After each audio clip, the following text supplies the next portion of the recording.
तो राजनांदगांव लोकसभा में 26 अप्रैल को मतदान होना है।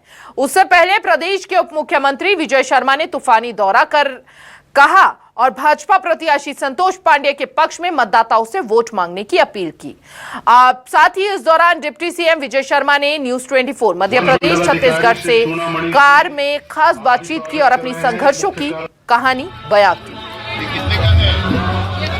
देश में लोकतंत्र का महापर्व चल रहा है। ऐसे में सभी दल के राजनेता योजनाबद्ध तरीके से जनता तक पहुंच रहे हैं। वहीं इस वक्त हमारे साथ मौजूद हैं प्रदेश के सबसे बड़े नेता और उप मुख्यमंत्री, और उप मुख्यमंत्री के बाद प्रदेश में गृह मंत्री जैसे एक बड़ी जिम्मेदारी मिले हैं। हमारे साथ मौजूद हैं विजय शर्मा जी। सर, आपका बहुत बहुत स्वागत है न्यूज 24। बहुत बहुत आभार आपका। सर, एक चीज जाननी थी आपसे कि प्रदेश में 11 सीट है और 11 सीटों में सबसे ज्यादा हाई वोल्टेज, हाई करंट वाले जो सीट है राजनांदगांव लोकसभा से जो है कांग्रेस के जो प्रत्याशी हैं पूर्व मुख्यमंत्री भूपेश बघेल और बीजेपी से जो है संतोष पांडे, ये सीट जो है आपका गृहग्राम भी में आते हैं। तो ये आपके लिए कितनी बड़ी जो है चुनौती मानते हैं? भूपेश बघेल जी से तो जनता पूछना चाहती है राजनांदगांव की कि आपने हमारे यहाँ से अनेक संस्थान जो बाहर ले गए हमारे यहाँ से, वो क्यों ले गए? राजनांदगांव की जनता पूछना चाहती। खैरागढ़ की जनता पूछना चाहती है उनसे कि आपने हमसे बार्गेनिंग की थी, उस समय चौक पे घड़ी लटका दिया था कि विधानसभा चुनाव जीतेंगे तो जिला बनेगा और नहीं जीतेंगे तो नहीं बनेगा। तो जनता से ऐसे सौदा किया जाता है क्या? बार्गेनिंग की जाती। कवर्धा की जनता पूछना चाहती है कि क्यों आपने 18 लाख गरीबों के आवास को रोक कर रखा, क्यों अकबर को कवर्धा में सबके सिर पर राजा बनाकर बिठा कर रखा। ये बहुत सारी बातें भूपेश बघेल जी से तो सब यही पूछना चाहते हैं कि आपने प्रधानमंत्री आवास क्यों रोका था। सब ये पूछना चाहते हैं कि आपने कोयले के घोटाले में, शराब के घोटाले में, महादेव के घोटाले में, महादेव ऐप के घोटाले में कितना हाथ आजमाया है। सब पूछना चाहते हैं उनसे। और दूसरी तरफ माननीय नरेंद्र मोदी जी की सरकार में हुए अद्भुत काम, जनता नरेंद्र मोदी जी को फिर से प्रधानमंत्री बनाना चाहती है और आने वाले 26 तारीख को कमल के निशान पर लोगों का साथ समर्थन होगा। संतोष पांडे जी यहाँ से सांसद बनेंगे और नरेंद्र मोदी जी देश के प्रधानमंत्री बनेंगे। आपके छोटा सा जो है निजी मामले में मैं जानना चाहता हूँ, क्योंकि आपने जो डिप्टी सीएम बने हैं और प्रदेश में जो है गृह मंत्रालय आपके पास है, काफी संघर्ष करने के बाद ये पद जो है आपको मिला हुआ है। अब सवाल इस बात की है कि संघर्ष के दौरान जब उस दिन को मैंने याद किया और जो सोशल मीडिया में आपने खुद डाले हैं, जिस दिन आपके बच्चे का जो बर्थडे था और उस दिन आपके खिलाफ मामला दर्ज हुआ और जेल चले गए और उसी जेल का आपने निरीक्षण किया, अब कैसे लगता है और वो पल जो है कैसा महसूस कर रहे हैं? इस पूरे विषय में मैं 2-3 बातें कहना चाहता हूँ। एक तो वो दिन जिस दिन मैंने बच्चे को उसके जन्मदिन के समय कहा कि बेटा मैं 10 मिनट वापस आता हूँ, फिर पूजा पाठ करेंगे। तो जैसे ही बाहर निकले तो फिर विषय बदल गया और काफी दिनों तक जेल में रहना पड़ा। उसके बाद वापस आए।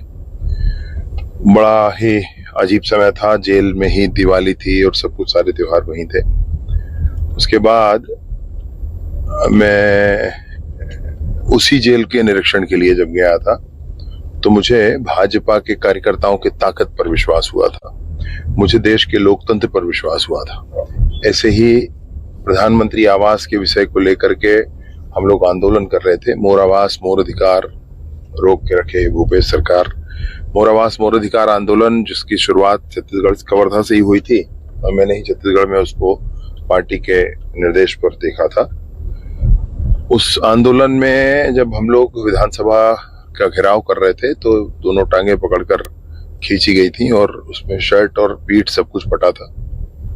उसके बाद जब नई सरकार बनती है तो कैबिनेट की पहले बैठक में पहले लाइन के प्रस्ताव में 18 लाख आवास की स्वीकृति के लिए हस्ताक्षर मैं खुद करता हूं।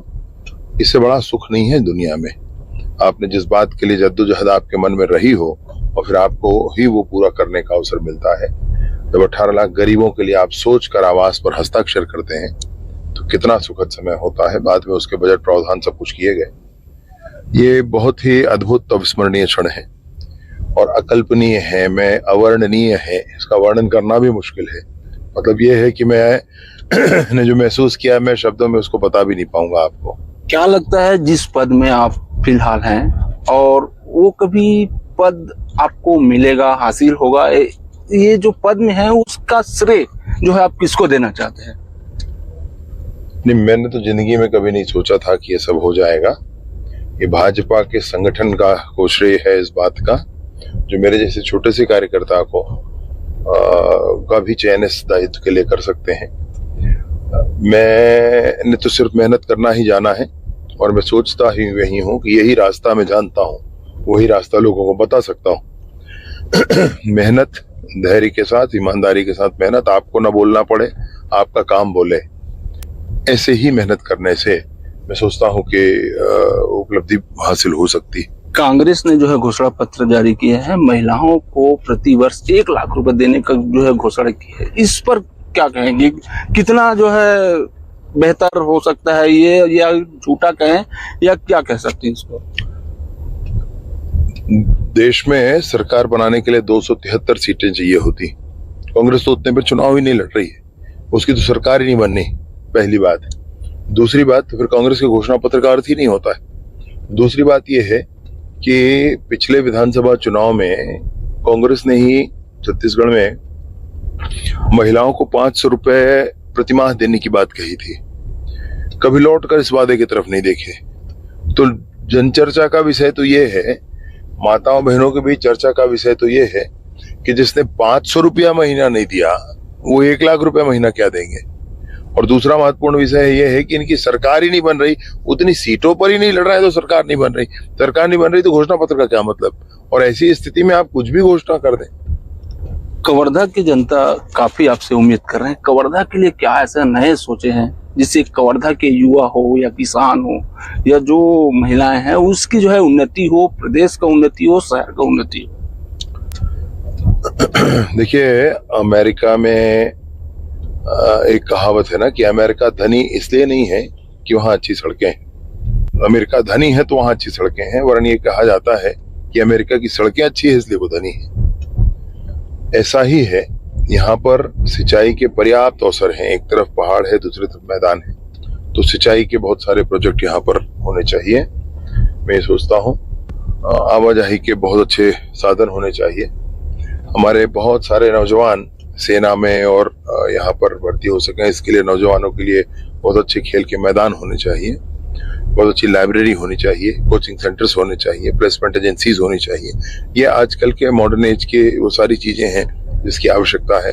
साथ ही साथ किसानों के साथ तो जीवन बीत ही रहा है, बीता ही है, तो उनके लिए हर पल हर पग काम करना यह भी उसमें शामिल है, इसमें कोई संशय नहीं है। मेरा लास्ट सवाल है सर, छत्तीसगढ़ में 11 सीट है, 11 सीटों में भारतीय जनता पार्टी कितना सीट? खेद है कि छत्तीसगढ़ में 11 सीटें, ज्यादा होती तो ज्यादा जीतते। अभी 11 की 11 सीटें छत्तीसगढ़ में भारतीय जनता पार्टी जीतेगी, उसमें कोई संशय नहीं। तो ये थे विजय शर्मा जी, डिप्टी सीएम छत्तीसगढ़। इनका साफ तौर से कहना है कि छत्तीसगढ़ में भारतीय जनता पार्टी 11 सीटों में 11 सीट पर जीत दर्ज करेगी। कवर्धा से प्रदीप गुप्ता, न्यूज़ 24 मध्य प्रदेश छत्तीसगढ़।